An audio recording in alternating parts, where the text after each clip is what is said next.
ನಮಸ್ಕಾರ ಸ್ನೇಹಿತರೆ, ಭಕ್ತಿ ವೈಭವ ಯೂಟ್ಯೂಬ್ ಚಾನಲ್ಗೆ ತಮಗೆಲ್ಲರಿಗೂ ಸುಸ್ವಾಗತ. ಸ್ನೇಹಿತರೆ, ಇಂದಿನ ವಿಡಿಯೋದಲ್ಲಿ ನಾವು ಹೊಸ್ತಿಲಿನ ಮೇಲೆ ಈ ಒಂದು ತಪ್ಪನ್ನು ಮಾಡಿದ್ರೆ ಸಂಕಷ್ಟಗಳು ತಪ್ಪಿದ್ದಲ್ಲ. ಹಾಗೆ ಹೊಸ್ತಿಲನ್ನು ಲಕ್ಷ್ಮಿಗೆ ಹೋಲಿಸ್ತಾರೆ. ಹೊಸ್ತಿಲನ್ನು ನಾವು ಹೇಗೆ ಪೂಜೆ ಮಾಡಬೇಕು, ಹಾಗೆ ಹೊಸ್ತಿಲಿನ ಮೇಲೆ ಯಾವ ತಪ್ಪುಗಳನ್ನು ಮಾಡಬಾರ್ದು ಅನ್ನೋದನ್ನು ವಿಡಿಯೋ ಮೂಲಕ ತಿಳ್ಕೊಳ್ಳೋದಕ್ಕಿಂತ ಮುಂಚೆ ದಯವಿಟ್ಟು ಚಾನಲನ್ನು ಸಬ್ಸ್ಕ್ರೈಬ್ ಮಾಡ್ಕೊಳ್ಳಿ.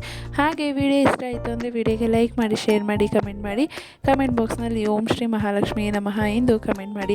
ಸ್ನೇಹಿತರೆ, ನೀವು ದಿನಾಲೂ ಬೆಳಗ್ಗೆ ಎದ್ದು ಹೊಸ್ತಿಲನ್ನು ತೊಳೆದು ಅರಿಶಿನ ಕುಂಕುಮ ಇಟ್ಟು ರಂಗೋಲಿಯನ್ನು ಬಿಡಿಸಿ ಅದಕ್ಕೆ ಪೂಜೆ ಮಾಡಿದ್ದೇ ಆಗಿದ್ದಲ್ಲಿ ಲಕ್ಷ್ಮೀ ದೇವಿಯು ಸದಾ ಸಂತಸಗೊಳ್ಳುತ್ತಾಳೆ. ಹಾಗೆ ಲಕ್ಷ್ಮೀ ದೇವಿಯು ಒಲಿಯುತ್ತಾಳೆ. ಆರ್ಥಿಕ ಸಮಸ್ಯೆಯನ್ನು ನಾವು ನಿವಾರಣೆ ಮಾಡ್ಕೋಬೋದು ಅಂತಲೇ ಹೇಳ್ಬೋದು. ಹಾಗಿದ್ರೆ ಕೆಲವೊಂದು ತಪ್ಪುಗಳನ್ನು ಮಾಡಿದ್ರೆ ಮಾತ್ರ ಸಂಕಷ್ಟಗಳು ತಪ್ಪಿದ್ದಲ್ಲ. ಅಂದರೆ ಹೊಸ್ತಿಲಿನ ಮೇಲೆ ಈ ತಪ್ಪುಗಳನ್ನು ನೀವು ಮಾಡಲೇಬಾರ್ದು. ಅಂದರೆ ಮನೆಯ ಹೊಸ್ತಿಲ ಆ ಮನೆಯ ಸಂಪತ್ತು, ಏಕೆಂದರೆ ಇದು ಲಕ್ಷ್ಮೀ ದೇವಿಯ ವಾಸಸ್ಥಾನ. ಹಾಗಾಗಿ ಯಾವಾಗಲೂ ನಾವು ಹೊಸ್ತಿಲನ್ನು ಗೌರವದಿಂದ ನೋಡಿಕೊಳ್ಳಬೇಕು. ಹೊಸ್ತಿಲಿಗೆ ಸಂಬಂಧಿಸಿದ ಯಾವೆಲ್ಲ ನಿಯಮಗಳನ್ನು ನಾವು ಪಾಲಿಸಬೇಕು, ಹಾಗೆ ಮನೆಯ ಮುಖ್ಯದ್ವಾರ ಅಥವಾ ಹೊಸ್ತಿಲಿನ ಮೇಲೆ ಈ ತಪ್ಪುಗಳನ್ನು ಮಾಡಿದ್ರೆ ಯಾವ ರೀತಿ ಕಷ್ಟದಲ್ಲೂ ನಾವು ಸಂಕಷ್ಟಗಳನ್ನು ತಪ್ಪಿಸ್ಕೊಳ್ಳೋಕ್ಕಾಗಲ್ಲ ಅಂತಲೇ ಹೇಳ್ಬೋದು. ಹಾಗೆ ಬಂದ್ಬಿಟ್ಟು ಈ ಒಂದು ಮಾಹಿತಿಯಲ್ಲಿ ನಿಮಗೆ ಕಂಡುಬರೋದೇನಂತ ಅಂದರೆ ಲಕ್ಷ್ಮೀ ದೇವಿಯನ್ನು ಹೋಲಿಸಿಕೊಳ್ಳಲು ಈ ತಪ್ಪನ್ನು ಮಾಡಬಾರ್ದು ಅಂತ. ಯಾವುದಂದರೆ ಶಾಸ್ತ್ರದಲ್ಲಿ ಮನೆಯ ದೇವರ ಕೋಣೆಯಿಂದ ಹಿಡಿದು ಮಲಗುವ ಕೋಣೆಯವರೆಗೂ ಹಲವಾರು ನಿಯಮಗಳನ್ನು ಹೇಳಲಾಗಿದೆ. ಮನೆಯ ಪ್ರತಿಯೊಂದು ಮೂಲೆಗೂ ಅದರದ್ದೇ ಆದ ನಿಯಮಗಳಿವೆ. ಅವುಗಳ ಬಗ್ಗೆ ನಾವು ಕಾಳಜಿ ತೆಗೆದುಕೊಂಡರೆ ಮಾತ್ರ ಜೀವನದಲ್ಲಿ ಸಕಾರಾತ್ಮಕ ಫಲಗಳನ್ನು ನಾವು ಪಡೆದುಕೊಳ್ಳಲು ಸಹಾಯ ಮಾಡುತ್ತೆ ಅಂತಲೇ ಹೇಳ್ಬೋದು. ಒಂದು ವೇಳೆ ನಾವು ಶಾಸ್ತ್ರದಲ್ಲಿನ ಈ ನಿಯಮಗಳನ್ನು ಉಲ್ಲಂಘಿಸಿದರೆ ಜೀವನ ಪೂರ್ತಿ ಸಮಸ್ಯೆಗಳ ಸುಳಿಯಲ್ಲಿ ಸಿಲುಕಿಕೊಳ್ಳುತ್ತೇವೆ. ಅದೇ ರೀತಿ ಶಾಸ್ತ್ರದಲ್ಲಿ ಮನೆಯ ಹೊಸ್ತಿಲಿಗೆ ಸಂಬಂಧಿಸಿದಂತೆ ಅನೇಕ ರೀತಿಯ ನಿಯಮಗಳನ್ನು ಉಲ್ಲೇಖ ಮಾಡಲಾಗಿದೆ ಅಂತಲೇ ಹೇಳ್ಬೋದು. ಹಾಗೆಯೇ ಮೊದಲನೇದಾಗಿ ಮನೆಯ ಹೊಸ್ತಿಲಿನ ಮಹತ್ವ ನೋಡೋದಾದರೆ, ಹಿಂದೂ ಧರ್ಮದಲ್ಲಿ ಮನೆಯ ಹೊಸ್ತಿಲಿಗೆ ಹೆಚ್ಚು ಮಹತ್ವವನ್ನು ನೀಡಲಾಗಿದೆ. ಮನೆಯ ಮಹಿಳೆಯರು ಮುಂಜಾನೆ ಸ್ನಾನ ಮಾಡಿ ಶುದ್ಧರಾದ ಬಳಿಕ ಮನೆಯ ಹೊಸ್ತಿಲಿಗೆ ವಿಶೇಷ ರೀತಿಯಲ್ಲಿ ಪೂಜೆಯನ್ನು ಮಾಡ್ತಾರೆ. ಮನೆಯ ಹೊಸ್ತಿಲನ್ನು ಪೂಜಿಸೋದ್ರಿಂದ ಮನೆಯಲ್ಲಿ ಧನ ಸಂಪತ್ತು ವೃದ್ಧಿಯಾಗುತ್ತದೆ ಎನ್ನುವ ನಂಬಿಕೆ ಇದೆ. ಯಾಕೆಂದರೆ ಲಕ್ಷ್ಮೀ ದೇವಿಯು ಮನೆಯ ಹೊಸ್ತಿಲಿನ ಮೇಲೆ ನೆಲೆಸಿರುತ್ತಾಳೆ. ಲಕ್ಷ್ಮೀ ದೇವಿಯು ಒಂದು ಮನೆಯನ್ನು ಪ್ರವೇಶಿಸಲು ಆ ಮನೆಯ ಹೊಸ್ತಿಲನ್ನು ಬಳಸಿಕೊಳ್ಳುತ್ತಾಳೆ ಅಂತಲೇ ಹೇಳ್ಬೋದು. ಇದಾದ ನಂತರ ಎರಡನೇದು ಬಂದು, ನೀವು ತಪ್ಪುಗಳನ್ನು ಮಾಡ್ತಾ ಇರ್ತೀರ. ಅಂದರೆ ಏನಂದರೆ, ಮನೆಯ ಹೊಸ್ತಿಲ ಮೇಲೆ ಕೂತು ಊಟವನ್ನು ಮಾಡಿದ್ರೆ ಅದು ಮನೆಗೆ ಏಳಿಗೆ ತರುವಂತಹ ಕೆಲಸ ಅಲ್ಲ. ಅಂದರೆ ಮನೆಯ ಹೊಸ್ತಿಲ ಮೇಲೆ ಕೂತು ಊಟ ಮಾಡಬಾರ್ದು, ಅಥವಾ ಹೊಸ್ತಿಲ ಮೇಲೆ ಕೂತು ಬಾಚಣಿಗೆಯಿಂದ ಕೂದಲನ್ನು ಬಾಚಬಾರ್ದು.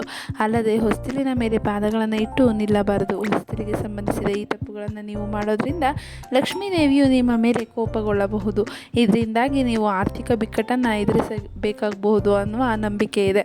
ಹಾಗೆ ಹೊಸ್ತಿಲಿನ ಮೇಲೆ ಕೂತ್ಕೊಬಾರ್ದು. ಅಂದರೆ ಶಾಸ್ತ್ರದ ಪ್ರಕಾರ ಸಂಜೆ ಅಥವಾ ಮುಸ್ಸಂಜೆ ಸಮಯದಲ್ಲಿ ನಾವು ಹೊಸ್ತಿಲಿನ ಮೇಲೆ ಕೂತ್ಕೋಬಾರ್ದು. ನೀವು ಸಂಜೆ ಸಮಯದಲ್ಲಿ ಹೊಸ್ತಿಲ ಮೇಲೆ ಕೂತ್ಕೊಳ್ಳೋದ್ರಿಂದ ಲಕ್ಷ್ಮೀ ದೇವಿಯು ನಿಮ್ಮ ಮನೆಯನ್ನು ಪ್ರವೇಶಿಸುವುದಿಲ್ಲ, ಹಾಗೂ ಇದು ನಿಮ್ಮ ಮನೆಯಲ್ಲಿನ ಹಣದ ನಷ್ಟವನ್ನು ತರುತ್ತದೆ. ಈಗಾಗಲೇ ಹೇಳಿರುವಂತೆ ಮನೆಯ ಹೊಸ್ತಿಲಿನಿಂದಲೇ ಲಕ್ಷ್ಮೀ ದೇವಿಯು ಆ ಮನೆಯನ್ನು ಪ್ರವೇಶಿಸುತ್ತಾಳೆ. ಹಾಗಾಗಿ ನಾವು ಮನೆಯ ಹೊಸ್ತಿಲಿನ ಮೇಲೆ ಕೂತುಕೊಳ್ಳೋದ್ರಿಂದ ಆಕೆಯ ಆಗಮನಕ್ಕೆ ಧಕ್ಕೆ ಉಂಟಾಗುತ್ತೆ ಅಂತಲೇ ಹೇಳ್ಬೋದು.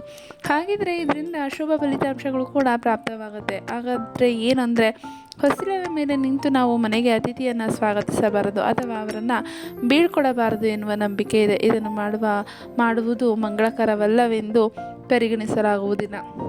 ಹಾಗೆ ಈ ಒಂದು ವಿಷಯಗಳನ್ನು ನೆನಪಲ್ಲಿಟ್ಕೋಬೇಕು. ನಿಮ್ಮ ಮನೆಯ ಹೊಸ್ತಿಲು ಮುರಿಯದಂತೆ ಅಥವಾ ತುಂಡಾಗದಂತೆ ವಿಶೇಷ ಕಾಳಜಿಯನ್ನು ತೆಗೆದುಕೊಳ್ಳಬೇಕು. ಹೊಸ್ತಿಲಿನಲ್ಲಿ ಯಾವಾಗಲೂ ಸ್ವಚ್ಛತೆಯನ್ನು ಕಾಪಾಡಿಕೊಳ್ಳಬೇಕು. ಇದನ್ನು ಮಾಡೋದ್ರಿಂದ ಲಕ್ಷ್ಮೀ ದೇವಿಯು ಶೀಘ್ರದಲ್ಲೇ ಸಂತುಷ್ಟಲಾಗ್ತಾಳೆ. ಸಾಧಕನಿಗೆ ಸಂತೋಷ ಮತ್ತು ಸಮೃದ್ಧಿಯನ್ನು ಅನುಗ್ರಹ ಮಾಡ್ತಾರೆ ಅಂತ ಹೇಳಿ ಶಾಸ್ತ್ರದಲ್ಲಿ ಉಲ್ಲೇಖ ಕೂಡ ಮಾಡಿದ್ದಾರೆ. ಹಾಗೆ ಮನೆಯ ಹೊಸ್ತಿಲಿನಲ್ಲಿ ನೀವು ಈ ತಪ್ಪುಗಳನ್ನು ಮಾಡಬಾರ್ದು. ಹಾಗೆ ಮನೆಯ ಹೊಸ್ತಿಲಿನಲ್ಲಿ ಈ ತಪ್ಪುಗಳನ್ನು ಮಾಡೋದ್ರಿಂದ ಕುಟುಂಬದ ಪ್ರತಿಯೊಬ್ಬ ಸದಸ್ಯನು ಅದರ ದುಷ್ಪರಿಣಾಮಗಳನ್ನು ಎದುರಿಸಬೇಕಾಗತ್ತೆ. ಸ್ನೇಹಿತರೆ, ನೋಡಿದ್ರಲ್ಲ ಯಾವೆಲ್ಲ ತಪ್ಪುಗಳನ್ನು ಮಾಡಬಾರ್ದು ಅಂತ. ಹಾಗೆಯೇ ಹೊಸ್ತಿಲನ್ನು ಹೇಗೆ ಪೂಜೆ ಮಾಡಬೇಕು ಅಂದರೆ, ದಿನಾಲೂ ನಾವು ಬೆಳಗ್ಗೆ ಎದ್ದು ಶುಚಿಭೂತರಾಗಿ ಹೊಸ್ತಿಲನ್ನು ತೊಳೆದು ಅದಕ್ಕೆ ಅರಿಶಿಣ ಕುಂಕುಮವನ್ನು ಇಟ್ಟು ರಂಗೋಲಿ ಇಟ್ಟು ಹಾಗೆ 1-2 ಹೂವನ್ನು ಇಟ್ಟು 2 ಗಂಧದ ಕಡ್ಡಿಯಿಂದ ಪೂಜೆ ಮಾಡಿದ್ದಾಗಿದ್ದಲ್ಲಿ ಲಕ್ಷ್ಮೀ ದೇವಿಯು ಸದಾ ಸಂತೋಷಗೊಳ್ಳುತ್ತಾಳೆ. ಹಾಗೆ ಲಕ್ಷ್ಮೀ ದೇವಿಯು ಒಲಿಯುತ್ತಾಳೆ ಅಂತಲೇ ಹೇಳ್ಬೋದು. ಸ್ನೇಹಿತರೆ, ಈ ಒಂದು ಮಾಹಿತಿ ನಿಮಗೆ ಇಷ್ಟ ಆಗಿದೆ ಅಂತ ಅಂದ್ಕೊತೀನಿ. ಇಷ್ಟ ಆಗಿದ್ದರೆ ವಿಡಿಯೋಗೆ ಲೈಕ್ ಮಾಡಿ, ಶೇರ್ ಮಾಡಿ, ಕಮೆಂಟ್ ಮಾಡಿ. ಹಾಗೆ ಚಾನಲ್ನ ದಯವಿಟ್ಟು ಸಬ್ಸ್ಕ್ರೈಬ್ ಮಾಡ್ಕೊಳ್ಳಿ. ಕಮೆಂಟ್ ಬಾಕ್ಸ್ನಲ್ಲಿ ಓಂ ಶ್ರೀ ಮಹಾಲಕ್ಷ್ಮಿ ನಮಃ ಎಂದು ಕಮೆಂಟ್ ಮಾಡಿ. ವಿಡಿಯೋ ವೀಕ್ಷಿಸಿದ್ದಕ್ಕಾಗಿ ಧನ್ಯವಾದಗಳು.